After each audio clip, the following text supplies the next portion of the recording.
A new asteroid with the nickname the Beast will be flying by Earth this weekend, and it's cutting it pretty close. At a range of only a little over 700,000 miles, which is actually pretty close, this asteroid will be whizzing by us on Sunday, June 8th.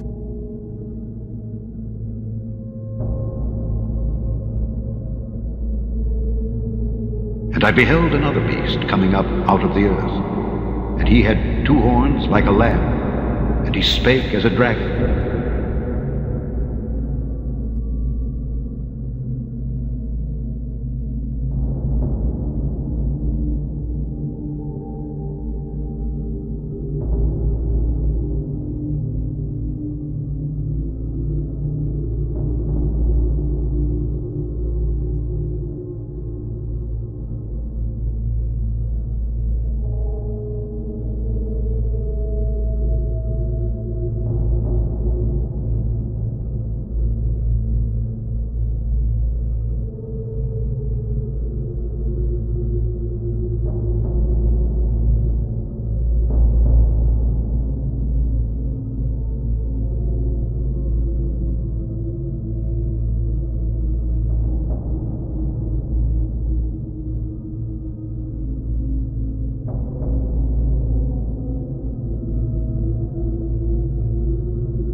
And there came one of the 7 angels which had the 7 vials, and talked with me, saying unto me, Come hither, I will show unto thee the judgment of the great whore that sitteth upon many waters, with whom the kings of the earth have committed fornication, and the inhabitants of the earth have been made drunk with the wine of her fornication.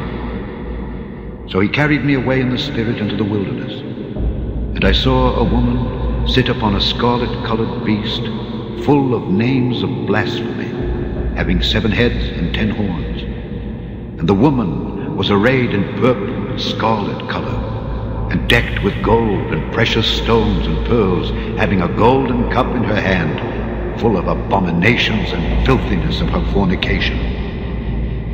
And upon her forehead was a name written, Mystery, Babylon the Great, the mother of harlots and abominations of the earth. And I saw the woman drunken with the blood of the saints and with the blood of the martyrs of Jesus. And when I saw her, I wondered with great admiration. And the angel said unto me, Wherefore didst thou marvel? I will tell thee the mystery of the woman and of the beast that carrieth her, which hath the 7 heads and 10 horns. The beast that thou sawest was and is not, and shall ascend out of the bottomless pit and go into perdition. And they that dwell on the earth shall wonder, whose names were not written in the book of life from the foundation of the world, when they behold the beast that was and is not and yet is.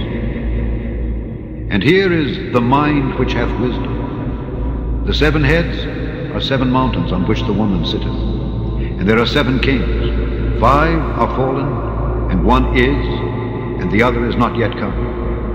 And when he cometh, he must continue a short space. And the beast that was and is not, even he is the 8th, and is of the 7th, and goeth into perdition.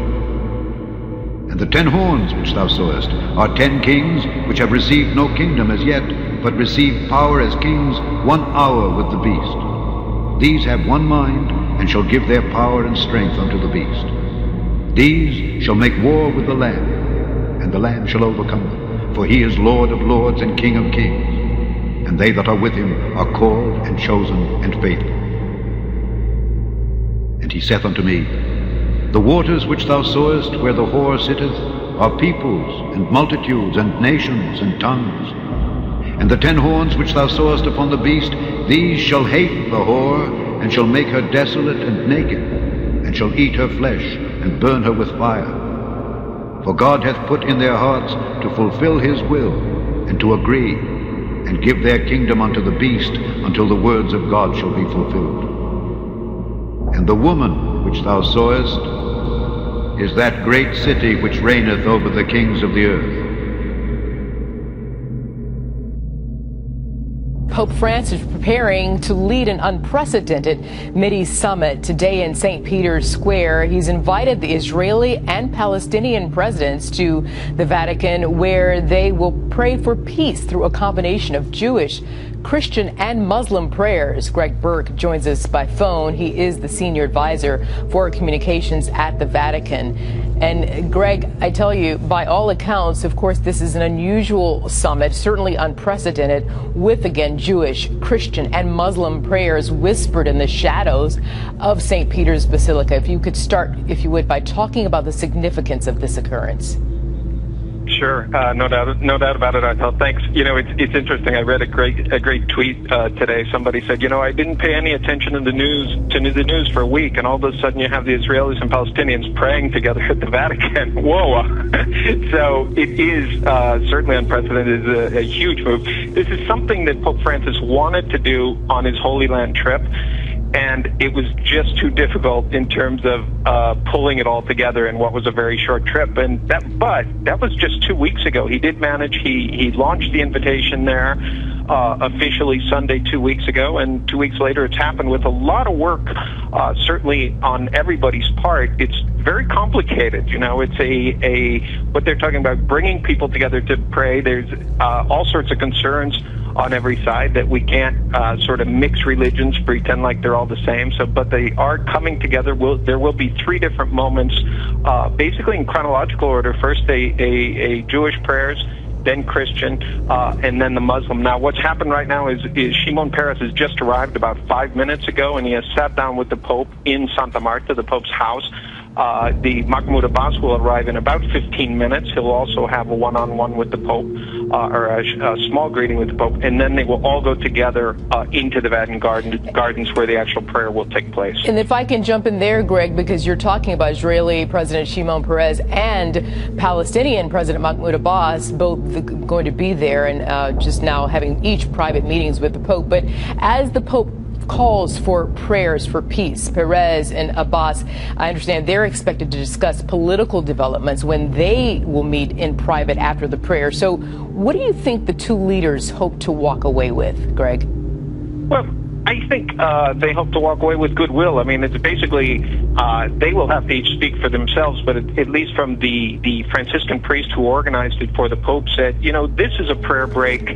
This is what we hope is a start for hope, okay? He said nobody thinks that peace is going to break out because of one day of prayer, but this will get people praying. It will perhaps give some sense of hope. We certainly get that idea from the Pope, you know, that we need to do something different from just what we've done up till now, because it hasn't worked. Yeah, and you can't get to peace in the Middle East without hope to start with, and hope starts with prayer. So let's hope that when the Jewish and Christian and Muslim prayers are whispered there in the shadows of St. Peter's Basilica, somehow we can get some sort of understanding and start to get to some peace there in the Middle East. It's just my hope there.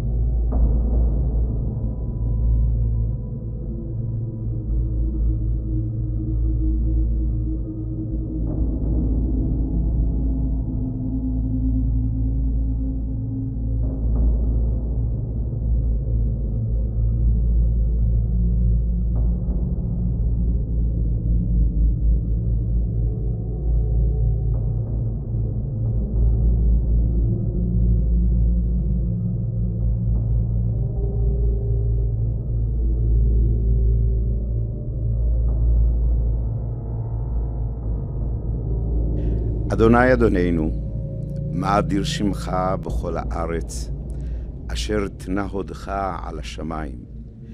מפי עוללים ויונקים ייסדת עוז, למען צורריך.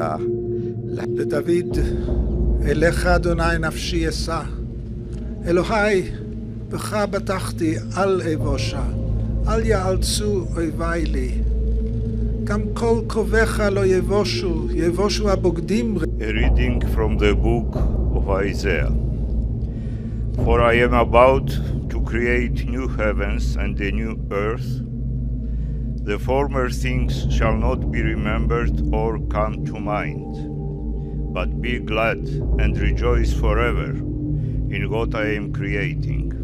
الحمد لله الذي خلق السماوات والأرض وجعل الظلمات والنور وأبدع كل شيء من العدم فقدره تقديرا. اللهم أنت السلام ومنك السلام فحينا بالسلام فجنب البلاد والعباد ويلات الحرب والدمار انتصر للمستضعف. Let's go towards peace, dialogue at all costs. Patience is necessary to move forward day after day and get stronger and live together in peace, in tolerance, for the glory of God and for the good of everybody. To have peace, one needs courage, far more than what you need for a war. Courage to say yes for a meeting and to say no against conflict, against violence. We have yet to achieve this mission of humanity. Even when peace seems distant, we must pursue it to bring it closer.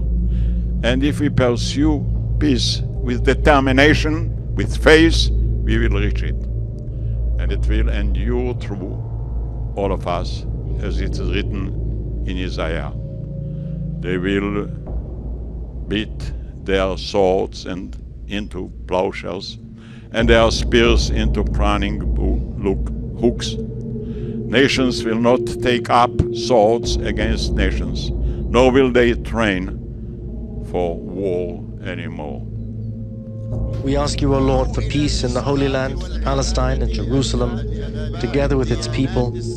We call on you to make Palestine and Jerusalem in particular a secure land for all believers, a place of prayer and worship for the followers of the three monotheistic religions, Judaism, Christianity and Islam, and for all those who wish to visit it, as is stated in this Holy Quran.